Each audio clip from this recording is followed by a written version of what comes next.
Thank you so much. It is such a delight to be here for this day. I am so inspired already, and I'm really excited to be able to talk with you all this afternoon.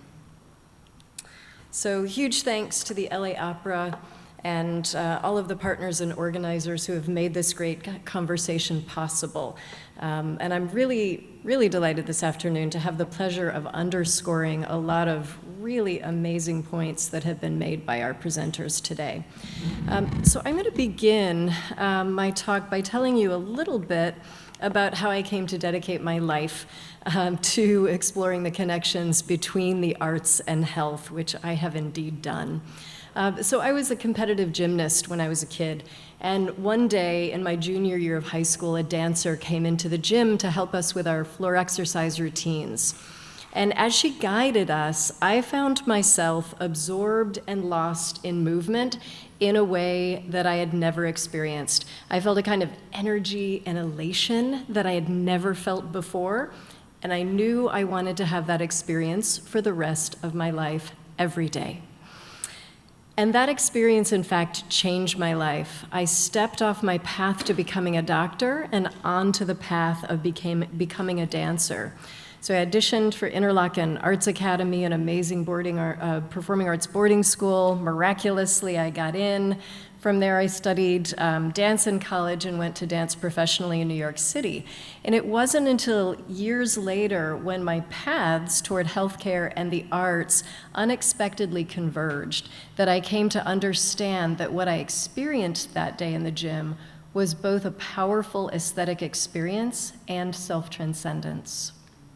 And I began to learn how relevant those experiences are to health and well-being. So in my first year as an artist in residence at University of Florida Health Shands Hospital in 1994, I began working with a young patient named Bertus. Now, Bertus has sickle cell disease, which means that she suffers episodes of really excruciating pain. And she was 6 years old when I met her, and she really quickly fell in love with dancing and began to use it to cope with her pain. One day, this day, when Bertus was 14, I got a call from her doctor that she had been admitted to the hospital with a really bad pain crisis. So when I walked into her dark room, she was alone, she was crying, she was in a ball, rocking in a fetal position on her bed, and I leaned over and asked her if she would like to dance, which I know sounds like an absurdly inappropriate question, but it made perfect sense to Bertus, and she said yes. So I turned on her favorite music, and I helped her to sit up and begin to move her arms. And before long, she was in a deep state of concentration, and I was following her. And about an hour later, when we stopped dancing, she looked like this. And the photographer who was with us that day asked her, "What happens to your pain when you're dancing?" And she said, "Well, I guess it's still there, but I don't care because I feel so good." And later that week, when I was dancing with her, her doctor came into the room. And he sat for about 30 minutes and watched, and we actually didn't know he was there at the time because we both kind of had our eyes closed. And after he left, he went and he got her chart, and he put a big note in the front that said, "Dancing works better than meds. Call Arts and Medicine." And so from that day, every time Bertus was admitted, I would get a call, we would schedule a time for me to go and work with her, and per her instruction, about 30 minutes or an hour before I would arrive, she wanted her pain meds reduced by half. And she was able to maintain that lower dose into the wee hours of the night. And so this experience, among others like it, taught me that while medicine can do extraordinary things, it can do more with art. Art can't replace medicine, of course, but the arts are an essential component to healthcare. And as a researcher, I started to think about the question, what is it about the arts that can reduce pain and make us feel so good? Well, I knew that by its very nature, art is instrumental. Even art that's created or intended purely for art's sake can produce effects that have value within and beyond the moment of engagement. Art endures because of its power to help us transform and transcend, both individually and collectively. And now we've come to understand that in medical terms, the arts are complex multimodal interventions. That means that they engage us physically, cognitively, emotionally, socially, spiritually, all at the same time, uniquely, and that they can have benefits across those domains all at the same time. And we can't say that about many medical interventions. And we use the arts all the time as interventions ourselves. How often do you dose yourselves with music to relax and shift your mood? Now, I know this is a totally rigged audience for this question, but do you know that by doing so, by listening to music that you like for 45 minutes, you can reduce your cortisol levels by 20%? You don't actually need to know that in order for it to work. And music is ubiquitous for this reason, among others. It's transcendent. Research shows us what human beings have always known, that music has the power to shift our state of being, to reduce pain and anxiety, to enhance our immune and brain function, and to help us heal. And that's true for other forms of art too. Aesthetic experiences, like the one that I had in the gym that day, are both transcendent and self-transcendent. So self-transcendence is an expansion of our conceptual boundaries. When we self-transcend, we see ourselves in the world differently. It's like when we're looking out at the Grand Canyon or experiencing a great work of art. It's a moment of awe and wonder, and reality is suddenly expanded and is different than it was a moment ago. And health research has demonstrated a direct link between self-transcendence and well-being. So when we're vulnerable, like when we're experiencing illness or hardship, we're actually more susceptible to self-transcending. And interventions like the arts can facilitate self-transcendence. And in turn, when we self-transcend, we feel more whole and have a greater sense of well-being. This is one reason that the arts are so powerful in hospitals and are present in so many hospitals today. We know that when we engage in the arts and have aesthetic experiences, we can experience physiological and hormonal responses, including a heightened flow of endorphins, our body's inborn natural painkillers, like Bertus learned how to activate. We also get a rush of dopamine, one of our built-in feel-good chemicals that elicits a feeling of joy. And the emotional regulator and inborn antidepressant serotonin, which heightens our sense of self-esteem, flows, as does the bonding hormone oxytocin.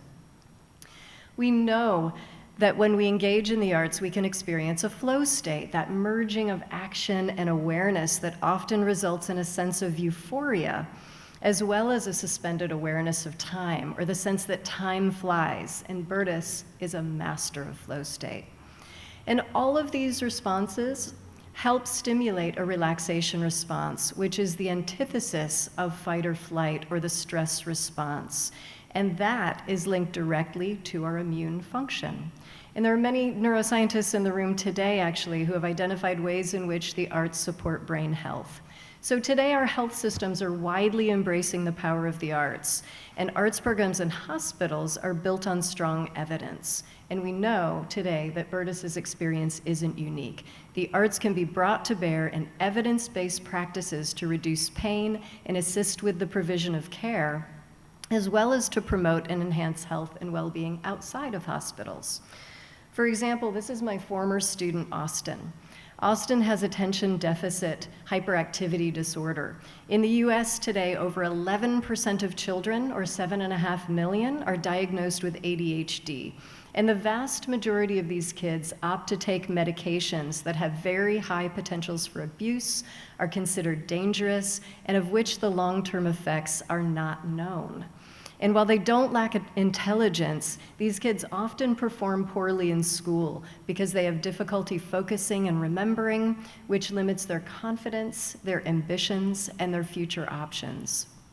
So as a college freshman, Austin discovered that learning guitar improved his performance in school. And he determined then to study this effect among other young people. And his study found a 24% increase in working memory after just 7 weeks of weekly guitar lessons among kids with ADHD.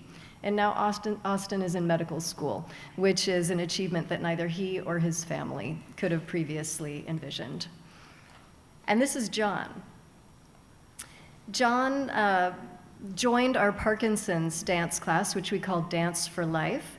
And when he started, his face was frozen in the mask of Parkinson's disease. He also couldn't lift his arms higher than his waist. He was losing hope and interest in life, and his wife dragged him to the dance class as a last resort. And within 2 months of participating in the dance class twice a week, John could smile, he could reach a glass off the shelf, and he could hug his wife again. And he went on to become one of our star stage performers as well. And today, non-communicable diseases, which include Parkinson's disease, as well as cardiovascular diseases, diabetes, asthma, and cancers, are responsible for 74% of deaths globally. They disproportionately affect people in low and middle income countries, and many are considered preventable, even though it's really important to note that health behaviors are not always choices, right? Like access to fresh food. So while these deaths are linked to behaviors, they're not always under our control. So how do we bring the arts to bear to move the needle on a population health statistic like this, to prevent preventable illness and death? So I currently run 3 large research labs, including the Arts Lab, another one of the NEA research labs, in partnership with University College London. I'm going to tell you a little bit about our findings, but first I want to pause for just a moment of Public Health 101 to set some context for our thinking about these questions. So, as individuals, we exist in the context of others, our families and friends, other organizations, communities, systems, policies, and the cultural environment that we're a part of are all significant influences on our health. And in keeping with this socio-ecological model, over the past decades, public health in the US has focused, as we've heard so much about today, on social determinants of health, the conditions in which we live, work, and play, in what's considered the 4th wave of public health. But recently, many in the public health field are calling for a 5th wave, which is a paradigm in which the social ecological environment generates health through a more collective, collaborative, and holistic frame. Within this perspective, we understand that moving the needle on population health requires collective action or social change. And that change has to take place around the upstream drivers or root causes of health inequities, such as racism, collective trauma, and many other systemic barriers to health. We need solutions that provide people with access to resources that support health, wellness, and disease prevention. And we now have evidence that the arts are important resources. In the Arts Lab, we measure the impacts of arts participation on health using national longitudinal large cohort data sets. We conduct epidemiological studies that associate a wide range of arts and cultural participation with a range of physical, mental, and social health outcomes. I have the pleasure of leading this lab with Dr. Daisy Fancourt from University College London. And Daisy's been studying the impacts of arts participation on population health in the UK for over a decade, and has found really significant associations there, including that going to museums or concerts or galleries just once a month or more reduced the risk of depression in older adults by 44%. Similarly, doing so just every few months reduced the incidence of age-related disability by 46%, having a greater protective effect than exercise. And children who showed marked creativity were 52% less likely to be maladjusted. And these findings have helped support the establishment of social prescribing and arts prescribing as health policy, as Nisha described so beautifully this morning in the UK. And social prescribing is now happening in at least 30 other countries. And in these systems, health and social care providers can prescribe arts and social activities like dance classes, walking groups, choirs, volunteering, nature exposure to reduce loneliness and enhance well-being, wellness, and disease prevention, and to reduce the burden on primary health systems. So in the Arts Lab, we're studying social prescribing as well as associations between arts participation and health outcomes in the US. And among the 17 studies that we've published so far, we first conducted some foundational studies to determine who participates in the arts in the US. And these studies unfortunately confirmed that the social gradients and disparities in arts participation that we all know about do persist in the US. But the better news is those findings don't hold up around more informal or community or home-based arts activities, which is great. We've found that in the US, people over 50 were 20% less likely to be depressed if they engaged in creative activities just once a month or more. We also found that older adults were significantly more likely to experience healthy aging, which means the absence of chronic disease and the presence of good physical and mental health, if they participated in receptive arts activities, like going to performances just once a month or more. And we attribute these effects to the mobility and socializing that happens when we attend arts events, as well as the immune response involved. And we've found that for older adults, engaging in receptive arts activities for up to 3 hours per week was associated with better episodic and working memory. And those were effects of similar sizes to doing vigorous exercise for 1 hour per week. And we found in some of our studies that arts participation can have even greater protective effects than exercise. We see this in some of our studies with young people too, such as that more time spent doing activities related to art, music, or theater was associated with enhanced flourishing. Now, this is a dose-response relationship, as engaging in the arts daily was associated with greater increases in flourishing than engaging weekly, which was associated with larger increases than engaging monthly. In another dose-response relationship, engaging in at least one school-based arts activity was associated with 28% higher odds of reporting high social support a year later compared to not engaging. So access to the arts in schools, as also has been discussed today, is critically important for so many reasons. One is that in schools, many of the barriers that cause disparities in arts participation are not present. And the benefits that arts participation provide in childhood set up conditions for health across the lifespan. And the social connection dimension is particularly important as well today, as we recognize that in the US, more than half of adults are experiencing loneliness. And we also recognize that loneliness as a health risk is even greater than inactivity or obesity. A recent report on loneliness by the Surgeon General, which I hope you've read, also noted findings that were published by the American Heart Association that note that the cardiovascular health risks of loneliness are equal to smoking 15 cigarettes per day. So we need every resource we can to be brought to bear to addressing this issue. And our studies affirm also that arts participation is a health behavior, and that access to the arts is a social driver of health. When we have opportunities for arts participation, we have opportunities for better health. And I think this is becoming an anthem for today. I've loved hearing this across the morning. And the importance of this is also underscored by the mortality statistics that Nisha mentioned. Studies in several countries, including the US, have shown that people who engage in arts and culture activities, both formally and informally, are, across different countries, between 14 and 31% less likely to die early. In other words, they live longer. In the United States, that statistic is 14%. And these studies, like all of our studies, are really highly controlled for things like education and socioeconomic circumstances, and the findings hold up across demographic groups. And again, we know the arts are uniquely multimodal, providing an array of benefits all at the same time.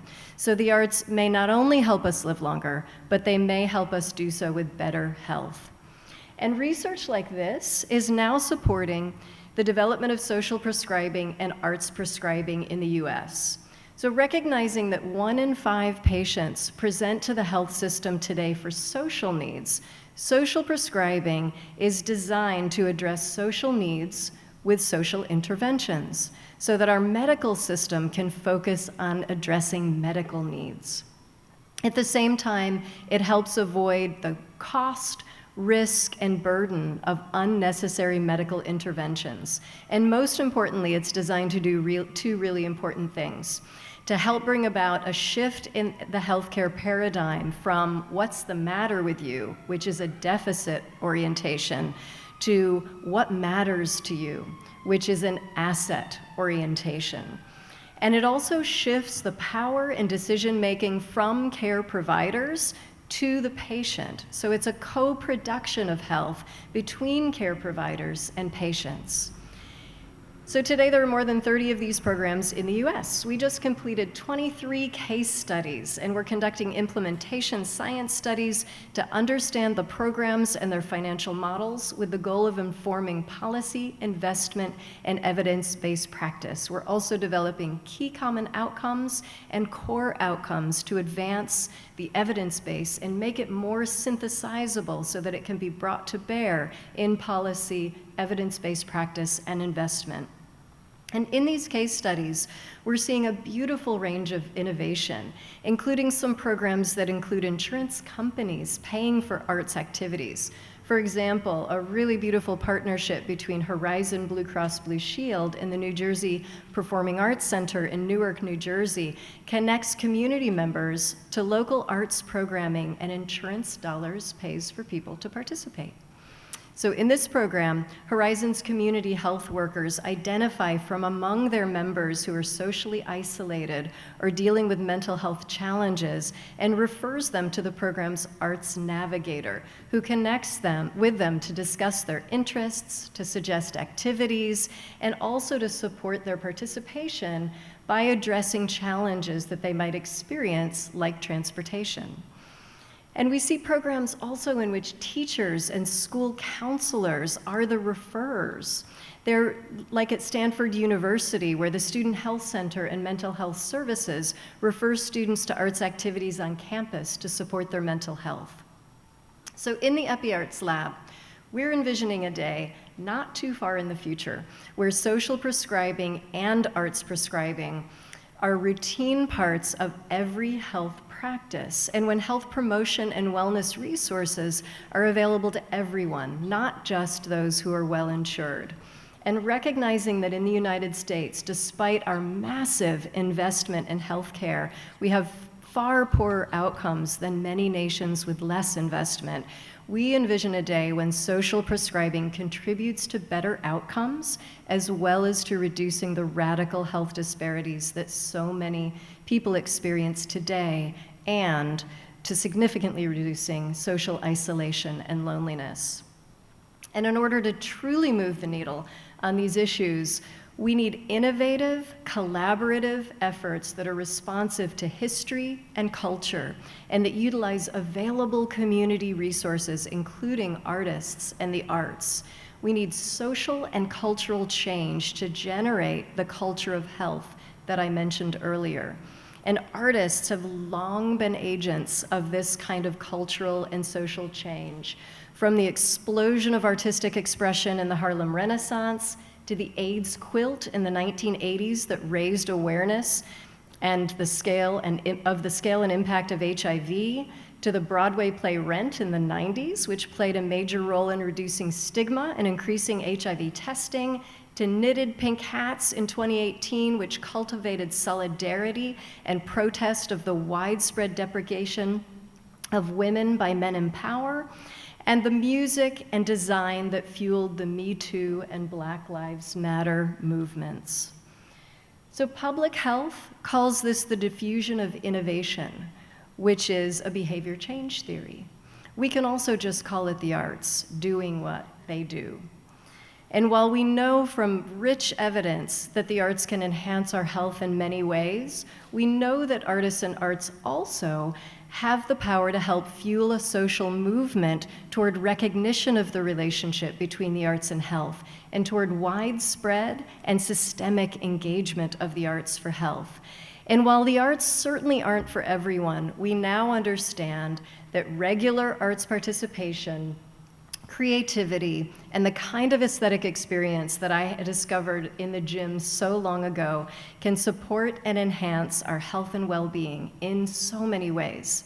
And likewise, while social and arts prescribing can connect people to the arts in their communities, what it needs to be is one part of a social paradigm shift in which we as a general public recognize that, like exercise and good nutrition, regular engagement in the arts is good for our health.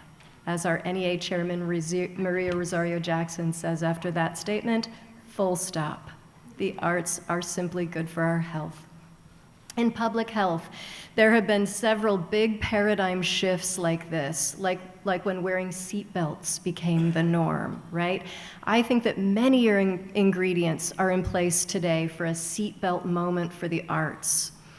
Ingredients like the White House NEA Summit that some of us experienced in January, the Sound Health Network, the Jameel Arts Health Lab, the new Federal Interagency Working Group that Patricia mentioned this morning, the Neuro Arts Blueprint, this event, and many more. As we're experiencing together today, so many leaders in health and the arts understand the importance of the arts to health. There is more movement than ever toward policy and investment, but we also need the public's understanding to complete the social movement toward a culture of health in which the arts are a part of everyone's healthy lifestyle. And if social and arts prescribing does as intended, it'll help build more demand for the arts on stages and in galleries, as well as in communities. It will, I hope, expand the boundaries of what our healthcare dollars support, like Horizon Blue Cross Blue Shield in New Jersey, paying arts providers just like it pays other in-network health providers. It will grow every part of the arts, cultural, and creative landscape in this country so that everyone has access to the arts for health. It will bring what human beings have always known about the arts to bear alongside the phenomenal medical and public health capabilities that we have today to create a more holistic, equitable, and asset-oriented health system in the US.